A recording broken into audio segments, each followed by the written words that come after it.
हरे कृष्णा। आज के इस वीडियो में हम आपको सुनाएंगे पौष मास की पूर्णिमा यानी पौष पूर्णिमा की कथा, जिसे पौष पूर्णिमा के दिन सुनने से व्यक्ति को पापों से छुटकारा मिलता है, साथ ही सुख समृद्धि में वृद्धि होती है। माँ लक्ष्मी की कृपा से धन लाभ के योग बनते हैं। हर साल पौष पूर्णिमा को भक्त और वैष्णव अधिक उत्साह के साथ मनाते हैं। इस दिन गंगा आदि नदियों में स्नान और दान जरूर करना चाहिए। इस पौष पूर्णिमा तिथि को अधिक महत्वपूर्ण इसलिए भी माना जाता है क्योंकि पौष पूर्णिमा के दिन से ही प्रयागराज में महाकुंभ की शुरुआत हो रही है। पूर्णिमा तिथि पर श्री हरि के संग माता लक्ष्मी की पूजा अर्चना करने का विशेष विधान है, जिससे भक्तों की हर तरह की मनोकामना को भगवान श्री हरि विष्णु पूरा करते हैं। साथ ही इस पौष पूर्णिमा का व्रत करने से व्यक्ति को सभी दुखों और कष्टों से मुक्ति मिलती है। पौष पूर्णिमा के दिन काशी, प्रयागराज और हरिद्वार में दिव्य स्नान किया जाता है। इसी के साथ इस दिन सूर्य देव को जल अर्पित किया जाता है। धार्मिक मान्यताओं के अनुसार पौष पूर्णिमा पर सूर्य देव और चंद्रमा दोनों की पूजा की जाती है। ऐसा करने से भक्तों को मनोवांछित फल की प्राप्ति होती है। आपसे प्रार्थना है कि ये कथा अंत तक अवश्य सुने, क्योंकि अधूरी कथा सुनने से पाप लगता है। और कथा शुरू होने से पहले हमारे चैनल को सब्सक्राइब करके एक बार कमेंट्स में दिल से जय श्री लक्ष्मी नारायण अवश्य लिखें। भगवान श्री हरि विष्णु और माता लक्ष्मी इस कथा को पौष पूर्णिमा के दिन सुन रहे सभी भक्तों की सारी मनोकामनाएं पूरी करें और उनका जीवन धन धान्य सुख समृद्धि से भरे। तो आइए अब शुरू करते हैं पौष पूर्णिमा 2025 की कथा। तो प्रेम से बोलिए श्री गणेशाय नमः। एक समय की बात है, द्वापर युग में यशोदा जी ने भगवान श्री कृष्ण से कहा, हे कृष्ण, तुम सारे संसार के उत्पन्न करता, पोषक तथा उसके संहार करता हो। आज कोई ऐसा व्रत मुझसे कहो जिसके करने से पृथ्वी लोक में स्त्रियों को विधवा होने का भय ना रहे तथा ये व्रत सभी मनुष्यों की मनोकामनाएं पूर्ण करने वाला हो। तब भगवान श्री कृष्ण कहने लगे, हे माता यशोदे, तुमने अति सुंदर प्रश्न किया है। मैं तुमसे ऐसे ही व्रत को सविस्तार कहता हूँ। सौभाग्य की प्राप्ति के लिए स्त्रियों को द्वात्रिंशत् अर्थात 32 पूर्णिमाओं का व्रत करना चाहिए। इस व्रत को करने से स्त्रियों को सौभाग्य और संपत्ति मिलती है। ये व्रत अचल सौभाग्य को देने वाला तथा भगवान शिव शंकर के प्रति मनुष्य मात्र की भक्ति को बढ़ाने वाला है। तब यशोदा जी कहने लगी कि हे कृष्ण, सर्वप्रथम इस व्रत को पृथ्वी लोक में किसने किया था, इसके विषय में विस्तार पूर्वक मुझसे कहो।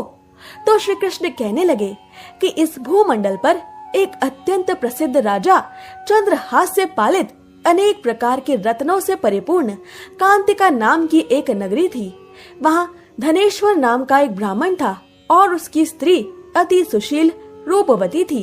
दोनों ही उस नगरी में बड़े प्रेम के साथ रहते थे। उनके घर में धन धान्य आदि की कोई कमी नहीं थी, पर उनको एक बड़ा दुख था कि उनके कोई संतान नहीं थी, जिस वजह से वो बहुत दुखी रहते थे। एक दिन जब एक बड़ा तपस्वी योगी उस नगरी में आया, वो योगी बाकी सभी घरों से भिक्षा मांगकर भोजन किया करता था, लेकिन उस ब्राह्मण के घर से वो कभी नहीं भिक्षा मांगा करता था। एक दिन वो योगी गंगा के किनारे भिक्षा मांगकर प्रेम पूर्वक खा रहा था कि धनेश्वर ने योगी को ये सब करते देख लिया। अपनी भिक्षा के अनादर से दुखी होकर धनेश्वर उस योगी से बोले, और सभी घरों से आप भिक्षा लेते हैं, परंतु मेरे घर की भिक्षा आप कभी नहीं लेते, इसका क्या कारण है? तो योगी कहने लगे कि हमारा धर्म हमें इस बात की आज्ञा नहीं देता है, क्योंकि अभी आप गृहस्थ जीवन में एक सुख से वंचित हैं। आपके घर में संतान होने पर ही मैं आपके घर से भिक्षा स्वीकार कर सकता हूँ, वरना नहीं। उन योगी ने आगे कहा कि जिसे संतान नहीं है, उसके घर से भिक्षा लेने से मेरे भी पतित हो जाने का भय है। धनेश्वर ये सब बातें सुनकर बहुत दुखी हुआ और हाथ जोड़कर योगी के पैरों पर गिर पड़ा तथा दुखी मन से कहने लगा कि आप मुझे संतान प्राप्ति के उपाय बताएं। आप सर्वज्ञ हैं, मुझ पर अवश्य ही ये कृपा कीजिए। धन की मेरे घर में कोई कमी नहीं है, लेकिन मैं संतान ना होने के कारण अत्यंत दुखी हूँ। आप मेरे इस दुख का हरण कीजिए। ये सुनकर योगी कहने लगे कि तुम चंडी देवी की आराधना करो। घर पहुंचकर धनेश्वर ने ये सारी बात अपनी पत्नी को बताई और खुद वन में चला गया। वन में पहुंचकर उसने चंडी देवी की आराधना की और उपवास किए। माँ चंडी ने 16वें दिन धनेश्वर को सपने में दर्शन दिए और कहा कि हे धनेश्वर, जा, तेरे पुत्र होगा, लेकिन उसकी आयु सिर्फ 16 वर्ष होगी। 16 वर्ष की आयु में ही उसके जीवन का अंत हो जाएगा। पर अगर तुम दोनों स्त्री और पुरुष 32 पूर्णिमाओं को व्रत करोगे तो ही वो दीर्घायु हो जाएगा। जितनी तुम्हारे अंदर सामर्थ्य हो उतने आटे के दिए जलाकर शिव जी का पूजन करना, लेकिन पूर्णमासी 32 ही होनी चाहिए। सुबह होते ही तुम्हें इस स्थान के पास एक आम का पेड़ दिखाई देगा। उस पर चढ़कर एक फल तोड़कर अपने घर चले जाना। अपनी स्त्री को इस बारे में बताना। तुम्हारी पत्नी सुबह स्नान के बाद स्वच्छ होकर शंकर जी का ध्यान करके उस फल को खा ले, तब शंकर भगवान की कृपा से उसको गर्भ हो जाएगा। तब ब्राह्मण सुबह उठा तो उसे उसी स्थान पर आम का पेड़ दिखाई दिया और वो उससे फल तोड़ने के लिए चढ़ा, लेकिन वो पेड़ पर चढ़ ही नहीं पा रहा था। ये देखकर उसे बड़ी चिंता हुई। उसने भगवान गणेश जी की उपासना की और कहा, हे दयानिधे, अपने भक्तों के विघ्नों का नाश करके उनके मंगल कार्यों को करने वाले, दुष्टों का नाश करने वाले, रिद्धि सिद्धि देने वाले, आप मुझे इतना बल दें कि मैं अपनी मनोकामना पूरी कर सकूं। इसके बाद वो पेड़ से फल तोड़कर अपनी पत्नी के पास पहुंचा। उसकी पत्नी ने अपने पति के कहे अनुसार इस फल को खा लिया और वो गर्भवती हो गई। देवी की कृपा से उसे बहुत सुंदर पुत्र पैदा हुआ। उसका नाम उन्होंने देवीदास रखा। माता पिता के हर्ष और शोक के साथ वो बालक देवीदास बढ़ने लगा। भगवान की कृपा से बालक बहुत ही सुंदर था, सुशील और पढ़ाई लिखाई में भी वो बहुत ही निपुण था। दुर्गा जी के कथा अनुसार उसकी माता ने 32 पूर्णमासी के व्रत रखे। जैसे ही 16वां वर्ष लगा, दोनों पति पत्नी बहुत दुखी हो गए कि कहीं अब उनके पुत्र के प्राणों का अंत ना हो जाए। उन्होंने सोचा कि अगर उनके सामने ये सब हुआ तो वो कैसे ये सब देख पाएंगे। तभी उन्होंने देवीदास के मामा को बुलाया और 1 वर्ष के लिए देवीदास को काशी में पढ़ने के लिए भेज दिया। उन्होंने देवीदास के मामा से कहा कि 1 वर्ष के बाद उसे वापस लेकर आ जाना। देवीदास अपने माता पिता के साथ एक घोड़े पर सवार होकर चल दिया और दोनों पति पत्नी से 32 पूर्णिमासी के व्रत पूरे हो गए। दूसरी तरफ मामा और भांजा दोनों रात गुजारने के लिए रास्ते में एक गांव में रुके। उस दिन उस गांव में एक ब्राह्मण की कन्या का विवाह होने वाला था। जिस धर्मशाला में वर और बारात के बाकी लोग रुके हुए थे, उसी धर्मशाला में देवीदास और उसका मामा भी ठहर गए। उधर कन्या को तेल आदि चढ़ने के बाद जब लगन का समय आया तो वर की तबीयत खराब हो गई। वर के पिता ने अपने परिवार वालों से विचार विमर्श करके कहा कि ये देवीदास मेरे पुत्र के जैसा ही लग रहा है, मैं इसके साथ अपनी कन्या का लगन करा दूंगा और बाद में बाकी सारे काम मेरे अपने बेटे के साथ पूरे हो जाएंगे। ऐसा कहने के बाद वर के पिता देवीदास को मांगने के लिए उसके मामा के पास गए और उन्हें सारी बात बताई। मामा ने कहा कि कन्यादान में जो कुछ भी मिलेगा वो हमें दे दिया जाए। वर के पिता ने इस बात को स्वीकार कर लिया। इसके बाद देवीदास का विवाह उस ब्राह्मण कन्या के साथ संपन्न हो गया। इसके बाद वो अपनी पत्नी के साथ भोजन ना कर सका और मन में विचार करने लगा कि ना जाने ये किसकी पत्नी होंगी। ये सोचकर देवीदास की आंखों में आंसू आने लगे। तब वधू ने पूछा कि क्या बात है, आप उदास क्यों हैं? तब उसने सारी बातें अपनी पत्नी को बता दी। तब कन्या कहने लगी, ये ब्रह्म विवाह के विपरीत है। आप ही मेरे पति हैं, मैं आपकी ही पत्नी रहूंगी, किसी अन्य की कभी नहीं। तब देवीदास ने कहा, ऐसा मत करिए, क्योंकि मेरी आयु बहुत ही कम है, मेरे बाद आपका क्या होगा। लेकिन देवीदास की पत्नी नहीं मानी और बोली कि स्वामी, आप भोजन कीजिए। दोनों रात में सोने के लिए चले गए। सुबह देवीदास ने अपनी पत्नी को 4 नगों से जड़ी एक अंगूठी दी और एक रुमाल दिया और बोला कि हे प्रिय, इसे लो और संकेत समझकर स्थिर चित्त हो जाओ। मेरे अंत और जीवन की स्थिति जानने के लिए एक पुष्प वाटिका बना लो, उसमें सुगंधी वाली एक नव मल्लिका लगा लो, उसको प्रतिदिन जल से सींचो और आनंद के साथ खेलो कूदो। जिस समय और जिस दिन मेरे प्राणों का अंत होगा, उस दिन वो सारे फूल सूख जाएंगे। जब ये फिर से हरे हो जाएं, तो जान लेना कि मैं जीवित हूँ। ये समझाकर देवीदास वहाँ से चला गया। इसके बाद जब वर और बाकी बाराती मंडप में आए, तो कन्या ने उसे देखकर कहा कि ये मेरा पति नहीं है, मेरे पति वो हैं जिनके साथ रात में मेरा विवाह हुआ है। इसके साथ मेरा विवाह नहीं हुआ है। अगर ये वही है तो ये बताएं कि इन्होंने मुझे क्या दिया है। साथ ही कन्यादान के समय आभूषण जो मिले हैं उन्हें भी ये दिखाएं। कन्या की ये सारी बातें सुनकर वो पुरुष कहने लगा कि मैं ये सब नहीं जानता। इसके बाद सारी बारात अपमानित होकर वापस लौट गई। भगवान श्री कृष्ण बोले, हे माता यशोदा, इस प्रकार देवीदास काशी चला गया। कुछ समय जब बीत गया तो काल देवता एक सर्प का रूप लेकर उसको डसने के लिए वहाँ आए, लेकिन उसको काट नहीं पाए क्योंकि उसकी माता ने पहले ही 32 पूर्णिमाओं के व्रत कर लिए थे। भगवान की कृपा से तभी वहाँ माता पार्वती और भगवान गणेश जी भी आए।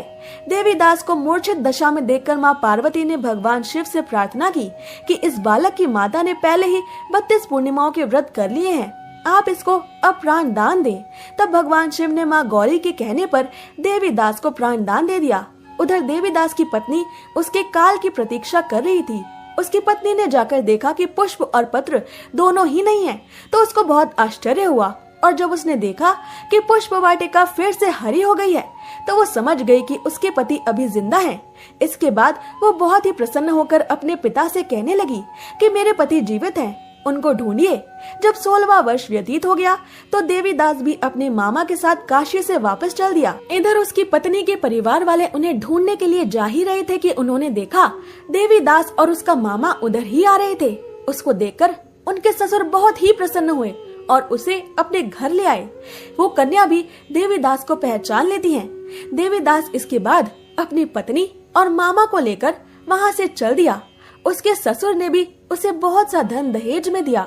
जब वो अपने घर की तरफ चला आ रहा था तो उसके माता पिता को लोगों ने खबर दी कि तुम्हारा पुत्र देवीदास अपनी पत्नी और मामा के साथ वापस लौट कर आ रहा है और वो सकुशल और जीवित है।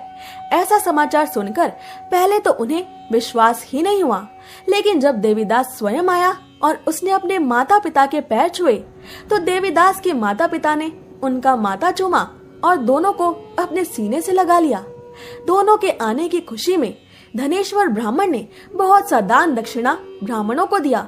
इस पूर्णिमा व्रत कथा को संपन्न करते हुए भगवान श्री कृष्ण माँ यशोदा से कहने लगे कि इस तरह धनेश्वर को 32 पूर्णिमाओं के व्रत के प्रभाव से न केवल एक संतान प्राप्त हुई, बल्कि उसकी संतान की आजीवन रक्षा भी हुई। जो भी स्त्रियां इस व्रत को करती हैं, वो जन्म जन्मांतरों तक वैधव्य का दुख कभी नहीं भोगती और सदैव सौभाग्यवती ही रहती हैं। ये मेरा वचन है। ये व्रत संतान देने वाला, संतानों की आजीवन रक्षा करने वाला और सभी मनोकामनाओं को पूरा करने वाला है। अब सुनिए पूर्णिमा अमावस्या 2 बहनों की कथा, जिसे सुने बिना पूर्णिमा व्रत पूरा नहीं माना जाता। एक साहूकार की 2 पुत्रियां थी।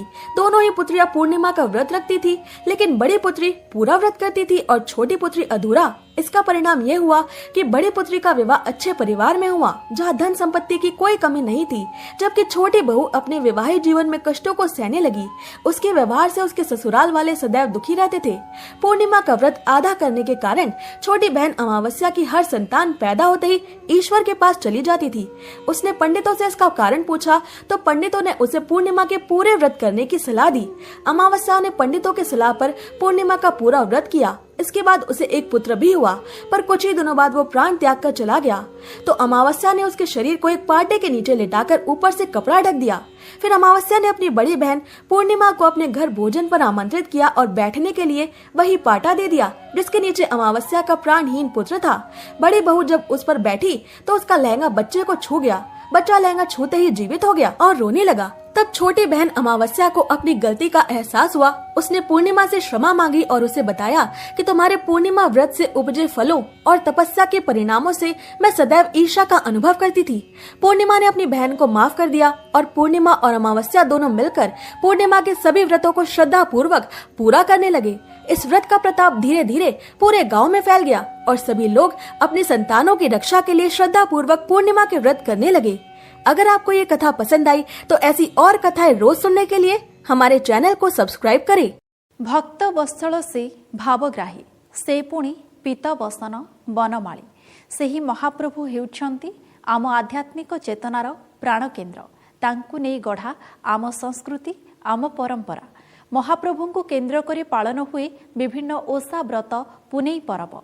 ओडियांक घरे पालन हेउथिबा अनेक पर्व भितरु एमिति एक पर्व मकर संक्रांति।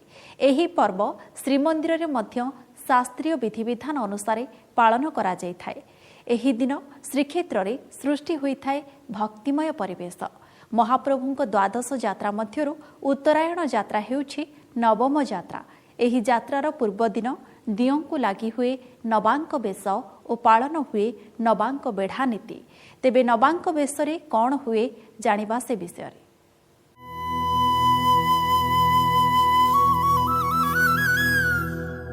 धनु मासर शेष दिन दियंकर होइथाए नवांक बेश। एथि सहित धनु संक्रांति आरंभ होइतिबा पहिली भोग नीति मासांत दिन शेष हुए। एही नवांक दिन चाउल मेलाण नीति और फूल मेलाण नीति अनुष्ठित होइथाए।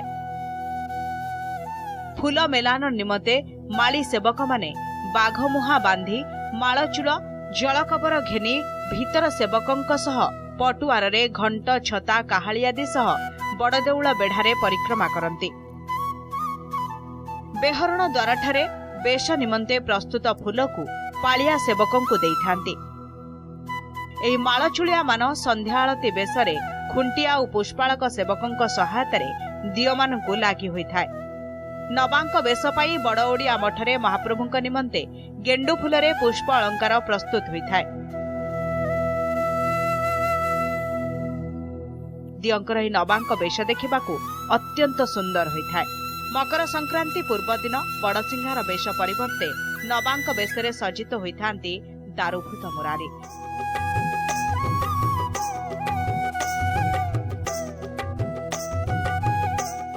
एही समय रे गेंडु फूल प्रचुर भावे मिलुथिबारु प्रभुंकर प्रिय गेंडु फूलरे बेश करा जाय।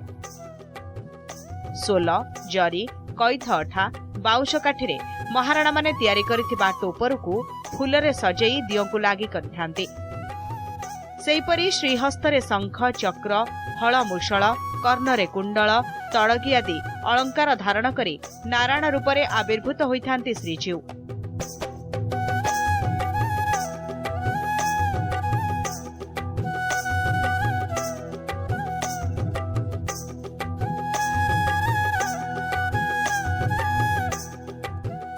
बड़सिंहार बेशरे लागुथिबा चिता गुणा अलका करपल्लव अधरमाळ श्रीपयरमाळ एवं हृदपदक आदि गेंडु फूलरे तयारी करा जायथाय। गेंडु फूल सहित तुलसी माଳରେ शिरभूषण एवं टोपर गुड़िकू सजा जाई श्रीजीवଙ୍କୁ लागि हेला बेले एहा अत्यंत मनमुग्धकर होइथाय। नीलाद्री महोदय अनुसारे प्रभुंकर पादरे अष्टादश चिन्ह थाए। नवांक बेढ़ा परिक्रमा करिबा समय भक्त माने अष्टादश चिन्ह दर्शन करी मुग्ध होइथांती। एहा द्वारा भक्त मानक हृदय नवधा भक्तिभाव सृष्टि होतिबारु समस्त पापरु मुक्ति मिलिथाय बोली विश्वास रहिछि।